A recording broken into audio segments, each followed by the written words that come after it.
Hola, buenas a todos. Somos del grupo Always y vamos a hablar sobre la educación en el franquismo. Desde 1939 a 1975. Bueno, yo ahora mismo voy a explicar el índice. Entre ellos vamos a ver la introducción, la orientación política y la influencia de los fascismos europeos, la política educativa de Ruiz Jiménez, la dictadura tecnocrática y educación, la política educativa de Lora Tamayo y por último la ley Villar del 1970. Bueno, ahora la introducción. El franquismo se desarrolló en España durante los años desde el 1936 a 1975. Durante el franquismo, la dictadura de Franco realizó numerosos cambios en España. Entre ellos podemos destacar unos valores ideológicos y valores y morales únicos, ejerciendo un gran control sobre las actividades privadas, públicas de la población en todos los ámbitos sociales.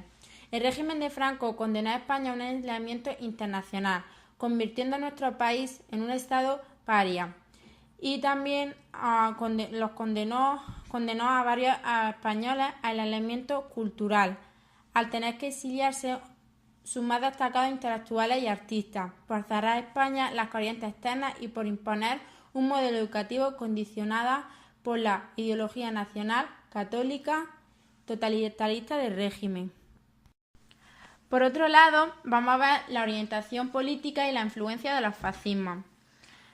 El fascismo es un movimiento político y social de carácter totalitario y nacionalista, cuyas características son las siguientes: la creación de un Estado autoritario, antiliberalismo, anticomunismo.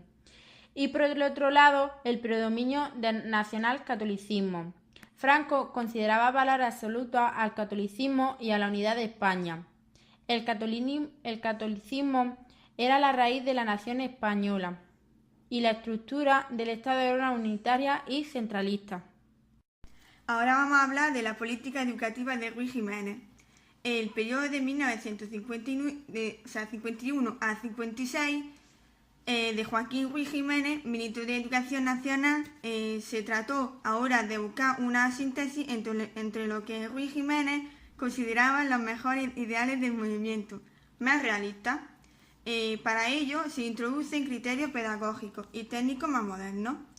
Entre ellos podemos destacar los cuestionarios nacionales de la enseñanza primaria, la ley universitaria y la secundaria. Respecto a la enseñanza secundaria, ha sido un nivel educativo complejo. Se sometió a múltiples reformas al igual que un bachillerato. Por otro lado, tenemos la ley de ordenación de la enseñanza media de 1953, que se dividió el bachillerato elemental de 4 años de duración y el otro, el superior, de 3, que introdujo la reválida con el fin de controlar el nivel de la enseñanza impartida en los centros privados. Pero aún así nos encontramos en una etapa de estancamiento de la enseñanza pública. Bueno, yo voy a hablar sobre la dictadura tecnocrática y educación, que va desde 1957 y sobre todo en 1959. Dio la entrada de los tecnócratas que predominaron los aspectos técnicos y económicos sobre los políticos. Esta fase simboliza la modernización de las viejas arcaicas estructuras económicas y el proceso lo va a dirigir un grupo de técnicos ligados a una organización religiosa de tipo secular, el Opus Dei. El problema será justamente que el régimen permanecerá fiel a sus orígenes y por ello es incapaz de responder políticamente a las nuevas demandas de la sociedad. También hubo varios factores que oscurecieron el feliz escenario del desarrollo. En primer lugar, la aparición de la huelga y, en segundo lugar, la repercusión del Concilio del Vaticano en los jóvenes sacerdotes. Y, en tercer lugar, la permanente agitación política en los centros universitarios. Voy a hablar sobre la política educativa de Lora Tamayo. Lora Tamayo se centra en la necesidad de modernizar la enseñanza primaria, que amplía la escolaridad obligatoria hasta los 14 años. Coincide esta ley con el primer plan de desarrollo. La citada ley se completó con otra en 1965. Esta exigía el título de bachiller para poder ingresar en las escuelas normales. Sentaba las bases de su profesionalización docente y elevaba, lógicamente, la calidad de la enseñanza.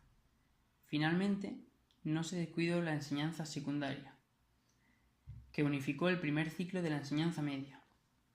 Con esta medida desaparecía el llamado bachillerato laboral elemental, que se impuso la ley de 1949.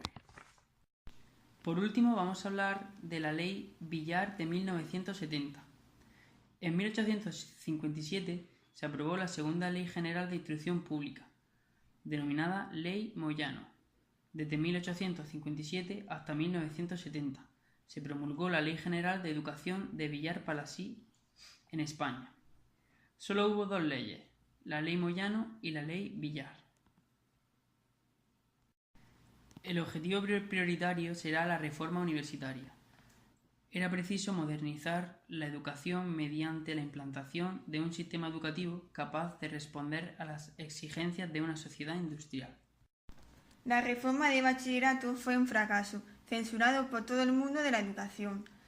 Finalmente, tampoco fue aceptada la reforma de la enseñanza universitaria, en parte porque se quiso resolver un problema fundamentalmente político con las soluciones técnicas. Por último, puede decirse que efectivamente se modernizó el sistema educativo español y sentó las bases para reformas posteriores. Fin.